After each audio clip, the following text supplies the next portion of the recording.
Homework number 3, item number 3. So we have two functions here. The f of x equal to 1 over x minus 1 and the g of x equal to 2 over x squared plus 1. And also we have this c equal to 1/2. Why? Because for letter A, we're looking for the composite of f and g of c. Okay? So, again, pag composite, kung sino nasa left side, siya yung nasa outer, nasa loob niya, si G, nasa loob ni G, si C. So, first, ito, solve muna natin si G of C. Ang G of C ay equal lang sa, may value ang C so we have 1/2. So, G of 1/2 lang pala yun. Okay? So, solve lang natin. Imbes na x, magiging 1/2. So, ito. So, write the 2 all over. Instead of x, magiging 1/2 yan. Squared plus 1. Class, madami ako na-encounter na mali sa quiz because of this.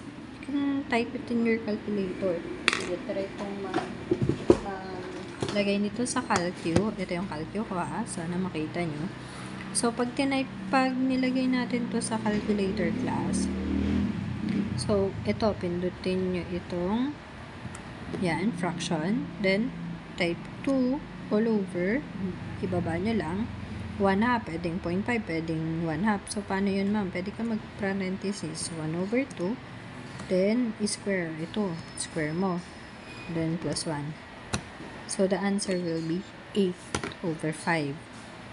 So, ang answer dito, 8 over 5. Ayan.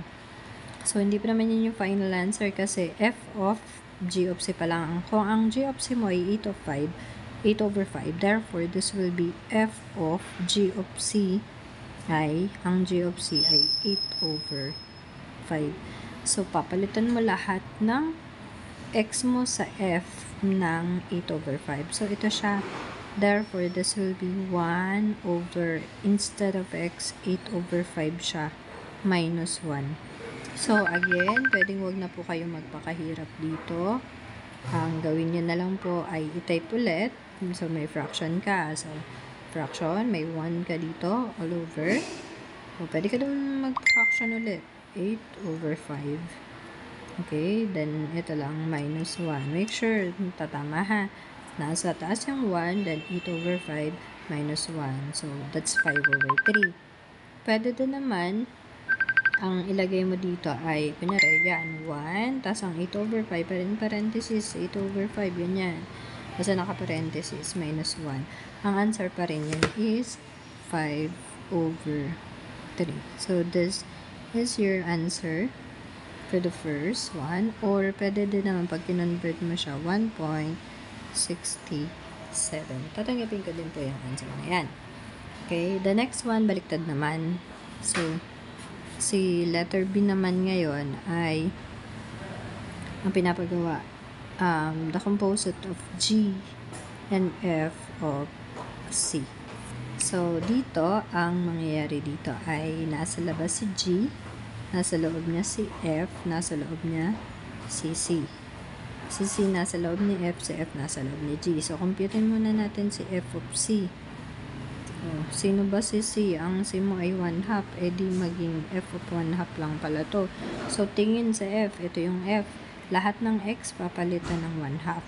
So, dito magiging 1 over, ang x mo dyan ay 1/2 minus 1.